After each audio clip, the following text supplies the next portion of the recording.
प्यारे बच्चों, आज की इस वीडियो में हम 9वीं कक्षा के गणित का फर्स्ट चैप्टर पढ़ेंगे, जिसका नाम है संख्या पद्धति। इस चैप्टर में सबसे पहली परिभाषा आती है कि प्राकृत संख्या किसे कहते हैं।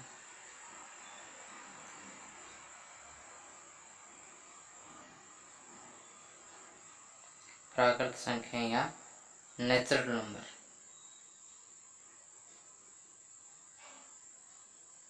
प्राकृत संख्या या नेचुरल नंबर्स किसे कहते हैं?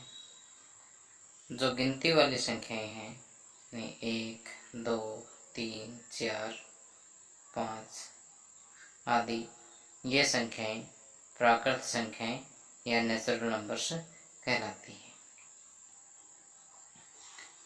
उसके बाद आता है पूर्ण संख्याएं।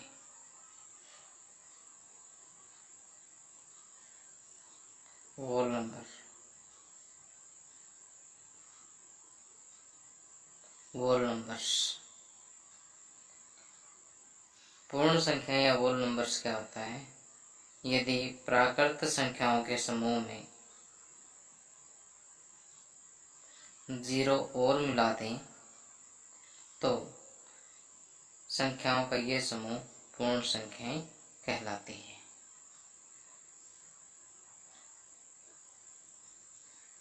तीसरे नंबर पे आता है पूर्णांक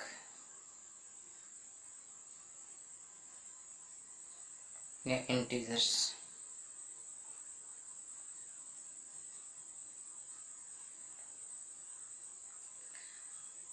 अब यदि पूर्ण संख्याओं के समूह में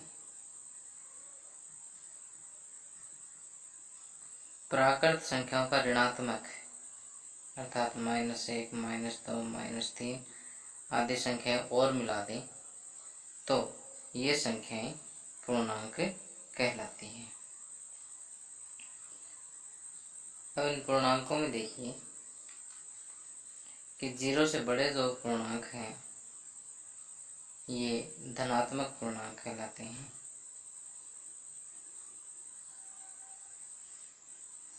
और 0 से छोटे ऋणात्मक पूर्णांक हैं।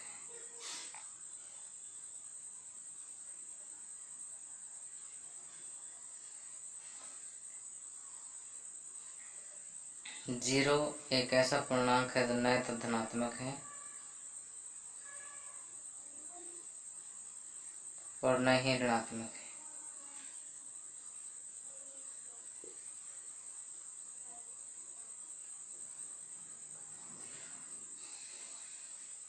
अब यहाँ से अगर हम इन 3 प्रकार की संख्याओं को देखें तो देखिए 1, 2, 3, 4, 5 आदि जितनी भी प्राकृत संख्याएं हैं वो पूर्ण संख्याएं भी हैं, लेकिन सभी पूर्ण संख्याएं प्राकृत नहीं है, क्योंकि 0 एक ऐसी पूर्ण संख्या है जो कि प्राकृत संख्या नहीं है। ठीक उसी तरह से जितनी भी पूर्ण संख्याएं हैं वो पूर्णांक है। 0, 1, 2, 3, 4, 5 आदि जितनी भी पूर्ण संख्याएं हैं वो पूर्णांक है, लेकिन सभी पूर्णांक पूर्ण संख्याएं नहीं है, क्योंकि देखिए ऋणात्मक पूर्णांक जो है ऐसी संख्याएं हैं जो पूर्ण संख्या नहीं है। अब 4th नंबर पर आता है परिमेय संख्याएं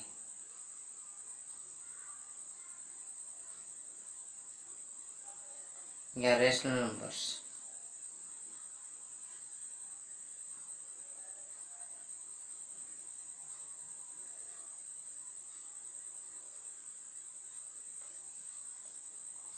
परिमेय संख्याएं या रेशनल नंबर्स क्या होते हैं कि जो संख्याएं p/q के रूप में लिखी जाए और जहां q 0 ना हो, ऐसी संख्याएं परिमेय संख्याएं या रेशनल नंबर्स कहलाती हैं।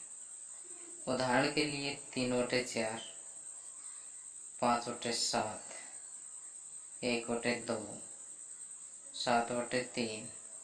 देखिए ये सभी संख्याएं जो है p/q के रूप में लिखी गई है, और q भी देखिए अर्थात हर भी देखिए इनका 0 नहीं है। तो ये सभी संख्याएं क्या है? परिमेय संख्याएं हैं। अब हम पूर्णांकों पर विचार करें तो देखिए 3 3 को आप लिख सकते हैं 3/1। -2 को लिख सकते हैं -2/1। तो जितने पूर्णांक हैं वो भी p/q के रूप में लिखे जा सकते हैं। तो जितने भी पूर्णांक हैं वो परिमेय संख्याएं हैं। लेकिन सोचिए, क्या सभी परिमेय संख्याएं पूर्णांक हैं? देखिए, ये जो हमने एग्जाम्पल लिए थे, ये कुछ एक ऐसी परिमेय संख्याएं हैं जो पूर्णांक नहीं है। तो हम जैसे ऊपर डिस्कस किया था उसी तरह से ये भी कह सकते हैं कि जितने भी पूर्णांक हैं वो परिमेय संख्याएं हैं और सभी परिमेय संख्याएं पूर्णांक नहीं है। अब एनसीईआरटी बुक का उदाहरण नंबर 1 देखिए। नीचे दिए गए कथन सत्य हैं या असत्य, कारण के साथ अपने उत्तर दीजिए। फर्स्ट है, प्रत्येक पूर्ण संख्या एक प्राकृत संख्या होती है। देखिए, हमें बताना है कि ये कथन सत्य है या असत्य। प्रत्येक पूर्ण संख्या एक प्राकृत संख्या होती है। देखिए, ये पूर्ण संख्याएं हैं और ये प्राकृत संख्याएं हैं। क्या सभी पूर्ण संख्याएं प्राकृत है? तो हम यहाँ पे देख रहे हैं कि 0 ऐसी पूर्ण संख्या है जो प्राकृत नहीं है, इसलिए कथन असत्य है।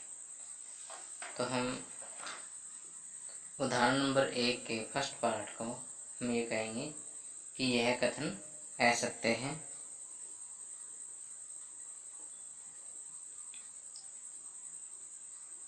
क्योंकि 0 एक पूर्ण संख्या है परंतु प्राकृत संख्या नहीं है।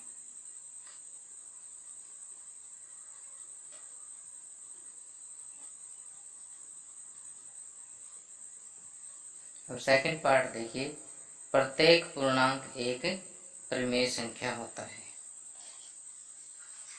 यहाँ देखिए कि जैसे हमने अभी डिस्कस किया था कि प्रत्येक पूर्णांक को हम p/q के रूप में लिख सकते हैं, इसलिए प्रत्येक पूर्णांक एक परिमेय संख्या होता है। तो हम कह सकते हैं कि यह कथन सत्य है, क्योंकि प्रत्येक पूर्णांक को p/q के रूप में लिखा जा सकता है।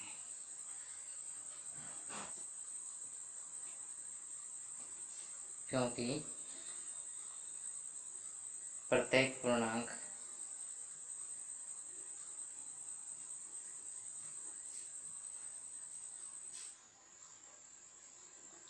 m मान लेते हैं, कोई पूर्णांक है को m/1 के रूप में लिखा जा सकता है।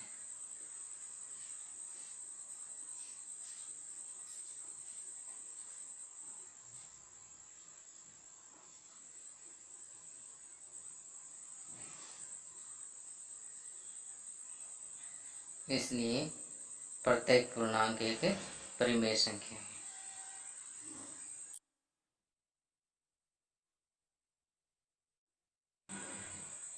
थर्ड देखिए, प्रत्येक परिमेय संख्या एक पूर्णांक होती है। यहाँ से फिर से देखिए कि कुछ एक परिमेय संख्या तो पूर्णांक होती है, लेकिन प्रत्येक परिमेय संख्या जैसे 7/3 परिमेय संख्या तो है लेकिन पूर्णांक नहीं है। तो हम यहाँ पर कहेंगे कि यह कथन असत्य है।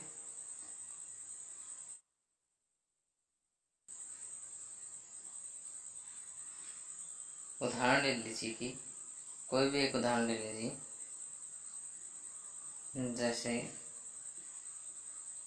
3/5 एक परिमेय संख्या है,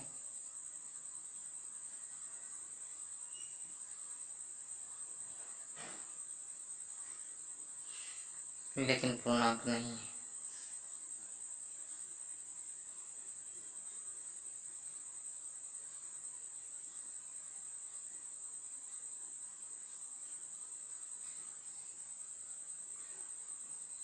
उदाहरण नंबर 2, 1 और 2 के बीच की 5 परिमेय संख्याएं ज्ञात कीजिए। देखिए, मान लीजिए हमारे पास एक संख्या रेखा है 0, 1, 2। अब 1 और 2 के बीच में हमें 5 परिमेय संख्याएं बतानी है। जैसे किन्हीं भी दो संख्याओं के बीच में अपरिमित रूप से अनेक परिमेय संख्याएं हो सकती हैं। तो जैसे हमें इसके बीच में 5 ही प्रमेय संख्या बतानी है। तो 1 2 3 4 5।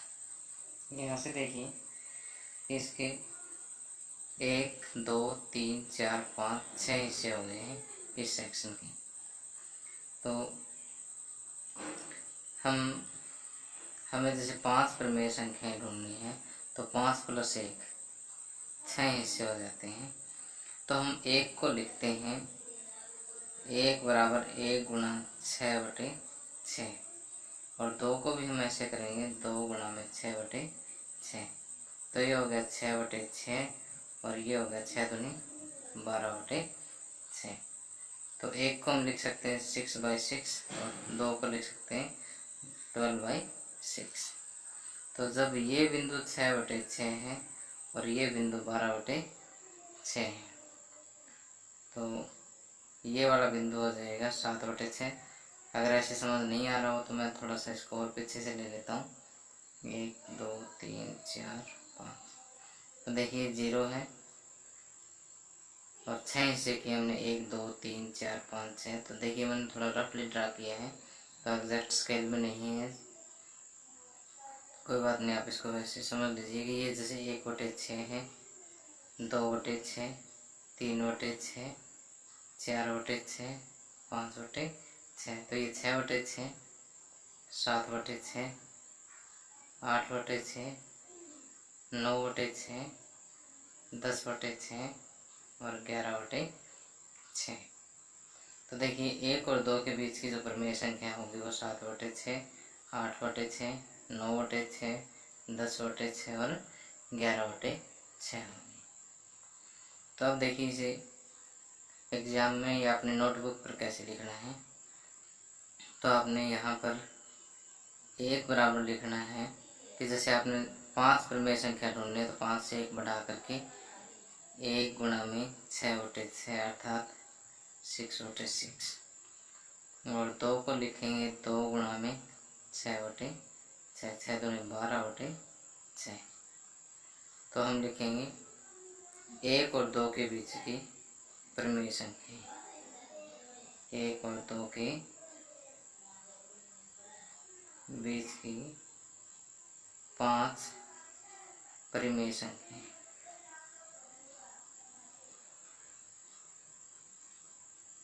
होगी। कौन कौन सी? 6 के बाद आता है 7, तो 7/6, 8/6, 9/6, 10/6, 11/6, 1 2 3 4 5। तो अगर आप यहाँ पर 6 से भी ज़्यादा हिस्से करते हैं तो भी देखिए आपको 5 से ज़्यादा संख्या मिल जाएगी। और अगर आप वो भी लिखते हैं तो भी गलत नहीं है, जैसे आप इसके 10 हिस्से भी कर सकते हैं और इसी हिसाब से जो संख्या बीच में है उनमें से कोई भी 5 आप सिलेक्ट करके लिख सकते हैं। इस क्वेश्चन के अपरिमित रूप से अनेक आंसर हो सकते हैं। अब प्रश्नावली 1.1 के प्रश्नों को हल करेंगे।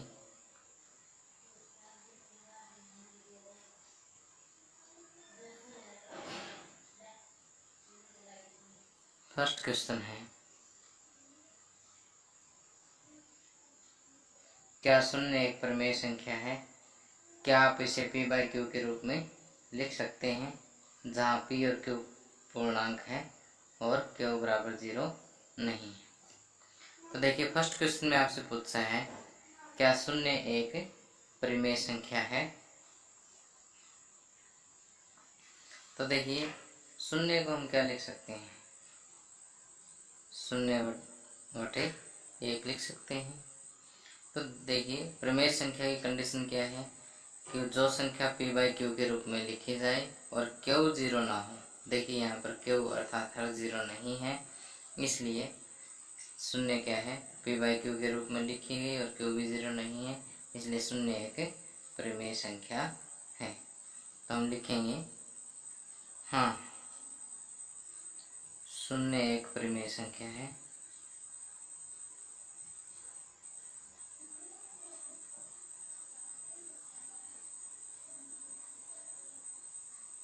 क्योंकि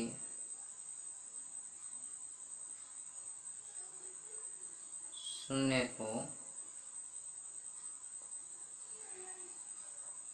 0/1 अर्थात P/Q के रूप में लिखा जा सकता है,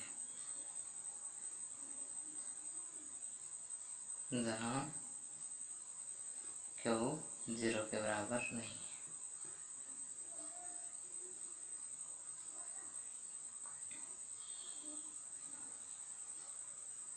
और सेकंड सम, 3 और 4 के बीच की 6 परिमेय संख्याएं ज्ञात कीजिए। 3 और 4 के बीच की 6 परिमेय संख्याएं ज्ञात करनी है, तो 6 से एक अंक बढ़ा दीजिए, 6 + 1 7। तो इसको आप क्या करेंगे, 7 से गुणा और 7 से भाग। तो हम 3 को लिखेंगे 3 × 7 = 21/7 और 4 को लिखेंगे वही 7 से गुणा और 7 से भाग 28/7। तो 3 और 4 के बीच की 6 परिमेय संख्याएं, 3 और 4 के बीच की 6 परिमेय संख्याएं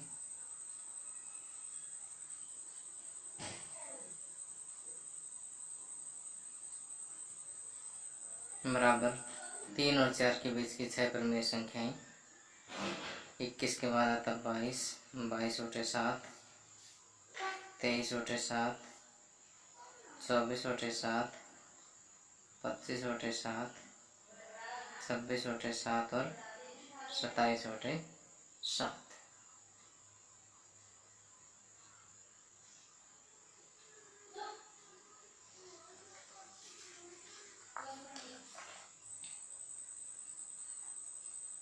थर्ड क्वेश्चन है, 3/5 और 4/5 के बीच की 5 परिमेय संख्याएं लिखिए। एक संख्या आपको दी गई है 3/5 और दूसरी संख्या दी गई है 4/5। परिमेय संख्याएं आपने लिखनी है 5। तो इसको आप ऐसा करें, 5 + 1 6 से गुणा 6 से भाग, वही 6 से गुणा 6 से भाग। ये 3/5 है और ये 4/5। तो ये हो जाएगा 6 × 3 = 18/30 और ये हो जाएगा 6 × 4 = 24/30। तो 3/5 और 4/5 के बीच की 5 परिमेय संख्याएं बराबर 18 के बाद आता है 19, 19/30, 20/30, 21/30, 22/30,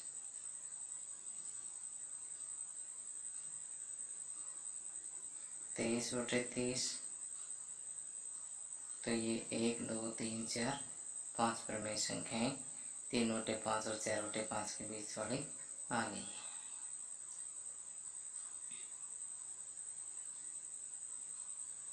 अब इस एक्सरसाइज का लास्ट क्वेश्चन है, फोर्थ। नीचे दिए गए कथन सत्य हैं या असत्य, कारण के साथ अपने उत्तर दीजिए। प्रत्येक प्राकृत संख्या एक पूर्ण संख्या होती है।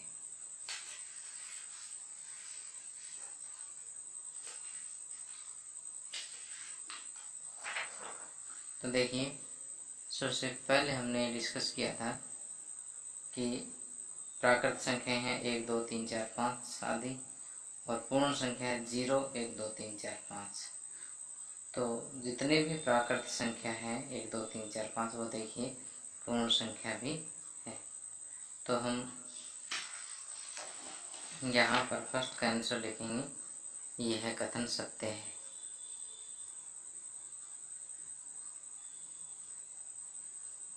क्योंकि जितने भी प्राकृत संख्याएं हैं वे पूर्ण संख्याएं होती हैं।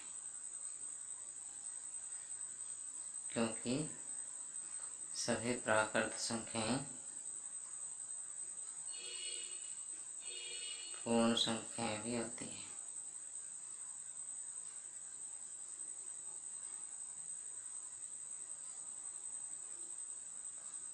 सेकंड, प्रत्येक पूर्णांक एक पूर्ण संख्या है।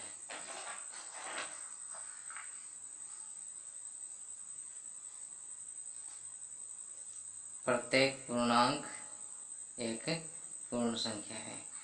तो देखिए यहाँ पर ऋणात्मक पूर्णांकों को देखिए, 0 और धनात्मक पूर्णांक देखें तो ये तो पूर्ण संख्याएं हैं, लेकिन ऋणात्मक पूर्णांक ये पूर्ण संख्याओं में शामिल नहीं है।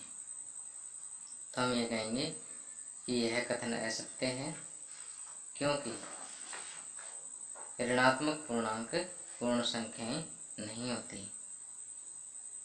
यह कथन असत्य है, क्योंकि ऋणात्मक पूर्णांक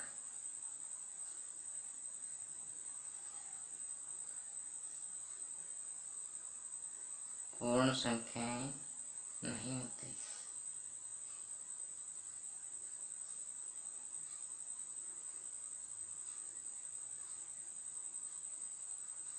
थर्ड पार्ट, प्रत्येक परिमेय संख्या एक पूर्ण संख्या होती है।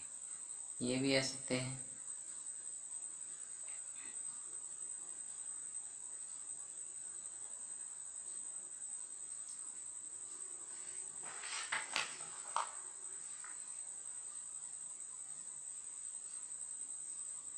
यहाँ से अगर हम परिमेय संख्याओं की बात करें तो जितने भी ऋणात्मक परिमेय संख्याएं हैं, या 1/2, 7/3, 5/7, इस प्रकार की जो भिन्ने हैं वो पूर्ण संख्याओं में शामिल नहीं है। बस एक उदाहरण दे दीजिए, काफ़ी इसमें यह कथन असत्य है, क्योंकि कोई भी एग्जाम्पल उठा लीजिए, 1/2 एक परिमेय संख्या है, लेकिन पूर्ण संख्या नहीं है।